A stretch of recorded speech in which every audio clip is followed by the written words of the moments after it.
नमस्कार। नमस्कार। आज हम एक बहुत ही दिलचस्प विषय पर बात कर रहे हैं, अमृत वेला। हमारे पास अमृत वेला अपने दिन को दिव्य बनाना। हाँ, और ये बहुत बहुत जरूरी है क्योंकि अमृत वेला सुनते ही ज्यादातर लोगों के दिमाग में सिर्फ सुबह वो ब्रह्म मुहूर्त में उठने की बात आती है। बिल्कुल 4 बजे उठ जा। हाँ, बस ये सिर्फ घड़ी के कांटों का खेल नहीं है, ये एक माइंडसेट है, एक इरादा और दिन की शुरुआत करने का एक बहुत ही गहरा तरीका है। बिल्कुल। और जो पहला ही अंश हमारे पास है वो इस बात को बहुत पावरफुल तरीके से सामने रखता है। इसमें एक संकल्प की बात की गई है। ये मेरा समय है, आत्मा का समय, परमात्मा से मिलने का समय। हाँ। सच कहूं तो ये सुनने में थोड़ा ड्रामेटिक लगता है ना, किसी फिल्म के डायलॉग जैसा। ये मेरा समय है। हाँ हाँ हाँ। रियल लाइफ में इसका क्या मतलब है? ये सवाल बहुत अच्छा है और आपका रिएक्शन भी मतलब नेचुरल है। लेकिन अगर हम इसकी गहराई में जाएं तो ये ड्रामा नहीं बल्कि एक घोषणा है। अच्छा। सोचिए, हमारा दिन कैसे शुरू होता है? अक्सर फोन की नोटिफिकेशन से, ईमेल की चिंता से या दिन भर में क्या क्या करना है उसकी लिस्ट से। हाँ। यानी दिन का पहला पल ही बाहरी दुनिया की मांगों को दे दिया जाता है। हाँ, आँख खुलते ही दिमाग दौड़ने लगता है। एग्जैक्टली। ये संकल्प उसी दौड़ को रोकने के लिए है। ये मेरा समय है कहने का मतलब है कि दुनिया की भागदौड़ शुरू होने से पहले मैं ये कुछ पल, चाहे वो 15 मिनट ही क्यों ना हो, पूरी तरह से अपने लिए, अपनी इनर वर्ल्ड के लिए रख रही हूं। तो ये एक कॉन्शियस चॉइस है। और परमात्मा से मिलना का मतलब भी बहुत पर्सनल है। किसी के लिए ये प्रार्थना हो सकती है, किसी के लिए मेडिटेशन, और किसी के लिए शायद बस चुपचाप बैठना। हाँ, शायद सिर्फ खिड़की के बाहर देखते हुए एक कप चाय पीना और अपने आप से जुड़ना। इसका सार है अपने सोर्स से कनेक्ट करना। मतलब ये दिन की पहली ट्रांजैक्शन है जो हम बाहरी दुनिया से नहीं बल्कि अपने आप से कर रहे हैं। हाँ, अपने आप से कर रहे हैं। ये एक तरह से क्या कहते हैं, मेंटल एंकर सेट करने जैसा है, ताकि दिन भर की लहरों में हम बह ना जाएं। आपने बिल्कुल सही शब्द इस्तेमाल किया, एंकर। ये एक एंकर की तरह ही है। दिन भर चाहे जितना भी तूफान आए, ये मन को अपनी जगह पर शांत रखता है, भटकने नहीं देता। ये वो नींव है जो अगर सुबह मजबूत पड़ जाए तो पूरे दिन की इमारत को सहारा देती है। ठीक है, तो दिन की शुरुआत एक पावरफुल इंटेंशन से करनी है, ये बात समझ में आती है। पर यहीं पर सोर्स एक गूगली डालता है। वो कहता है सोने से पहले 5 मिनट योग अमृत वेला को गहरा बनाता है। हाँ, ये थोड़ा काउंटर इंट्यूटिव नहीं है? अमृत वेला की तैयारी रात में। देखने में ऐसा ही लगता है, लेकिन अगर हम इसे बड़ी तस्वीर से जोड़कर देखें तो ये बहुत लॉजिकल है। कैसे? एक सफल और शांत दिन की तैयारी पिछली रात से ही शुरू हो जाती है। हम अक्सर अपने दिन को रात में अचानक खत्म कर देते हैं, फोन देखते हुए या दिन भर के तनाव के साथ ही सो जाते हैं। हाँ, ये तो होता है। तो हमारी नींद की क्वालिटी बहुत खराब होती है। मतलब जिस मानसिक स्थिति के साथ हम सोते हैं वही सुबह हमारे साथ जागती है। बिल्कुल, ये मोमेंटम का खेल है। आप एक रेस स्टैंड स्टिल से शुरू नहीं करते। सही बात है। सोने से ठीक पहले मन को शांत करना, जैसे कि 5 मिनट के योग से, ये हमारे अवचेतन मन को एक शांत और आप कह सकती हैं पॉजिटिव स्टेट में डाल देता है। और यहाँ योग का मतलब कोई मुश्किल आसन करना नहीं होगा शायद? नहीं, बिल्कुल नहीं। इसका मतलब हो सकता है बस 5 मिनट के लिए अपनी सांसों पर ध्यान देना या कोई शांत करने वाला संगीत सुनना। जब आप एक शांत मन के साथ सोते हैं तो नींद गहरी आती है। और सुबह जब आप उठते हैं तो आप अब जीरो से शुरू नहीं कर रहे होते। हाँ, आप पहले से ही एक शांत मानसिक जमीन पे खड़े होते हैं। एक तरह से खाना बनाने से पहले रात में ही सारी सब्जियां काट कर रखने जैसा है।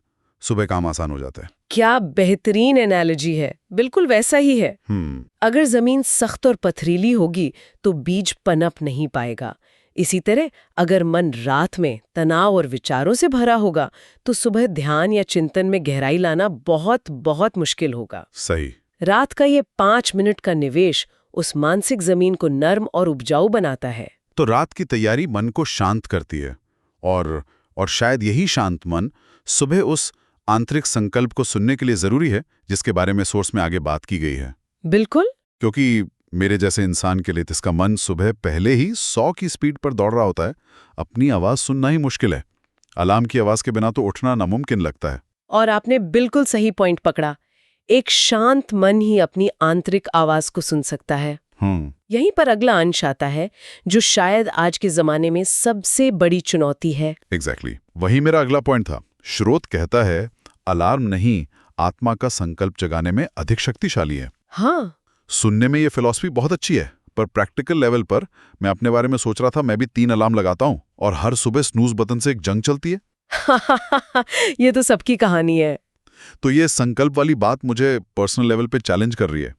क्या सोर्स इस ट्रांजिशन पीरियड के बारे में कुछ बताता है कि कोई अलार्म से संकल्प की तरफ कैसे जाए? क्या ये रातों रात हो सकता है? ये सवाल बहुत जरूरी है, क्योंकि ज्यादातर लोग यहीं पे हार मान लेते हैं।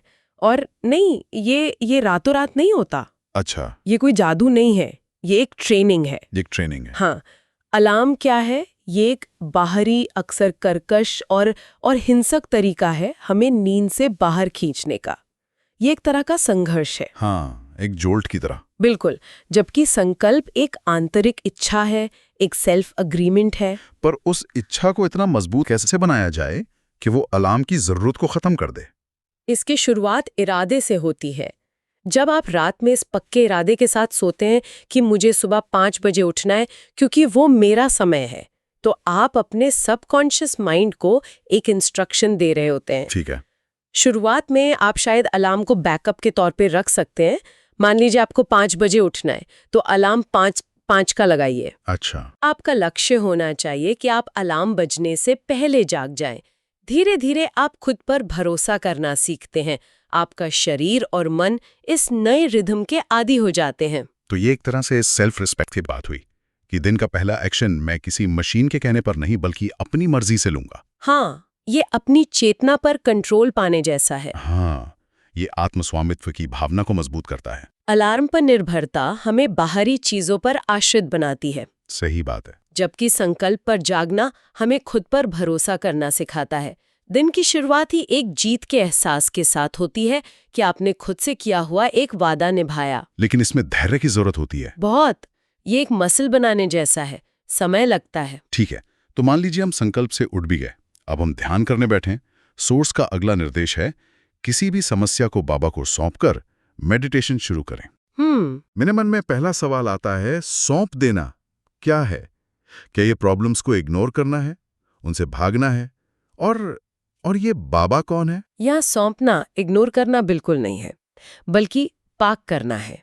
पार्क करना है। हाँ, सोचिए, हम ध्यान करने बैठते हैं, लेकिन हमारा दिमाग उन समस्याओं, चिंताओं और योजनाओं में उलझा रहता है। बिल्कुल। हम शारीरिक रूप से तो बैठे हैं, पर मानसिक रूप से हम अभी भी ऑफिस की मीटिंग या घर की किसी परेशानी में होते हैं। सही बात है, मन भटकता रहता है। यहीं पर समस्या को सौंपना एक प्रतीकात्मक लेकिन बहुत शक्तिशाली क्रिया बन जाती है। आप एक तरह से ये कह रहे हैं कि मेरे पास ये 5 चिंताएं हैं और मैं जानता हूं कि अगले 15 मिनट में मैं इनका समाधान नहीं कर सकता, इसलिए मैं इन्हें अभी के लिए साइड में रख रहा हूं। और बाबा यहाँ एक भरोसे का प्रतीक है। ये कोई भी हो सकता है जिस पर आप आंख बंद करके विश्वास करते हैं। ईश्वर, प्रकृति, ब्रह्मांड या शायद आपका अपना ही हायर सेल्फ। अच्छा। पॉइंट ये है कि आप उस बोझ को अपने कंधों से उतारकर किसी ऐसी जगह रख रहे हैं जहां आपको यकीन है कि वो सुरक्षित है। ये तो ऐसा हुआ जैसे किसी शांत जगह, मान लीजिए किसी लाइब्रेरी या मंदिर में जाने से पहले हम अपना भारी बैग और जूते बाहर काउंटर पर जमा करा देते हैं। हाँ, ताकि अंदर हम हल्के होकर जा सकें। बिल्कुल। इससे बेहतर तरीके से इसे नहीं समझाया जा सकता। वो बोझ आपका ही है, आप उसे बाद में वापस ले लेंगे, लेकिन उस कुछ देर के लिए आप उससे मुक्त है। ऐसा करने से व्यक्ति मानसिक रूप से हल्का महसूस करता है, ताकि वो उन समस्याओं को अपने साथ ध्यान में ना ले जाएं। बिल्कुल। जब मन बोझ से मुक्त होता है तभी वो शांत हो सकता है और गहरे ध्यान की अवस्था में प्रवेश कर सकता है। यह विश्वास और लेट गो करने का अभ्यास है। तो जब हम इन चारों बातों को जोड़कर देखते हैं तो एक पैटर्न नजर आता है। ये सिर्फ 4 अलग अलग टिप्स नहीं, ऐसा लगता है ये एक साइकिल है, एक पूरा सिस्टम है। हाँ, ये टुकड़ों में नहीं देखा जा सकता, ये एक दूसरे से बहुत खूबसूरती से जुड़े हुए हैं। बिल्कुल। रात का 5 मिनट का योग सुबह के लिए एक शांत जमीन तैयार करता है। हाँ। उस शांत जमीन पर संकल्प की आवाज सुनाई देती है। वो संकल्प आपको अपने समय में लेकर आता है और उस समय को सचमुच अपना बनाने के लिए आप ध्यान में बैठने से पहले अपनी चिंताओं को सौंपने का टूल इस्तेमाल करते हैं। ये सब मिलकर उस पहले संकल्प को सच करता है, यह मेरा समय है, आत्मा का समय। Exactly. It's an ecosystem for creating a powerful morning. हर हिस्सा दूसरे हिस्से को सपोर्ट करता है। सही। ये हमें सिखाता है कि दिन की एक अच्छी शुरुआत अचानक नहीं होती, उसके लिए एक सचेत प्रयास और तैयारी की जरूरत होती है। ये सिर्फ सुबह 4 बजे उठने की बात नहीं है, बल्कि ये इस बात पर है कि आप उस समय का उपयोग कैसे करते हैं और उस उपयोग के लिए खुद को कैसे तैयार करते हैं। और ये क्वालिटी पे जोर देता है, क्वांटिटी पर नहीं। बिल्कुल। कोई सुबह 4 बजे उठकर भी अगर तनाव में है, फोन चेक कर रहा है या चिंताओं में डूबा है, तो उसका कोई फायदा नहीं। कोई फायदा नहीं। लेकिन इस प्रक्रिया के साथ चाहे कोई 15 मिनट के लिए ही बैठे, वो समय सार्थक और गहरा हो सकता है। सही कहा। ये दिन की शुरुआत सचेत इरादे और आंतरिक शांति के साथ करने पर जोर देता है, जो आज की भागदौड़ भरी जिंदगी में एक सुपर पावर जैसा है। आज की इस गहन चर्चा के लिए इन स्रोतों को साझा करने का धन्यवाद। हमने देखा कि कैसे रात की एक छोटी सी तैयारी, जागने का एक मजबूत आंतरिक संकल्प और ध्यान से पहले समर्पण का भाव, ये सब मिलकर अमृत वेला के अनुभव को कितना गहरा और सार्थक बना सकते हैं। ये सिर्फ एक रूटीन नहीं, बल्कि खुद से जुड़ने का एक पूरा विज्ञान लगता है। और अंत में एक विचार। जी। स्रोतों में ध्यान की शुरुआत में समस्याओं को सौंपने की बात की गई है, ताकि मन शांत हो सके। हाँ। ये सोचने पर मजबूर करता है कि अगर समर्पण की इस भावना को, इस सौंपने की प्रैक्टिस को केवल ध्यान के उन कुछ मिनटों तक ही सीमित न रखकर पूरे दिन के कामों में भी शामिल किया जाए, तो उसका अनुभव कैसा होगा? मतलब? हर जरूरी काम शुरू करने से पहले, चाहे वो ऑफिस की कोई बड़ी प्रेजेंटेशन हो या कोई मुश्किल बातचीत, उसके रिजल्ट की चिंता को उसी तरह एक पल के लिए पाक कर दिया जाए, हाँ। तो हमारे परफॉर्मेंस और हमारी मन की शांति पर इसका क्या असर होगा?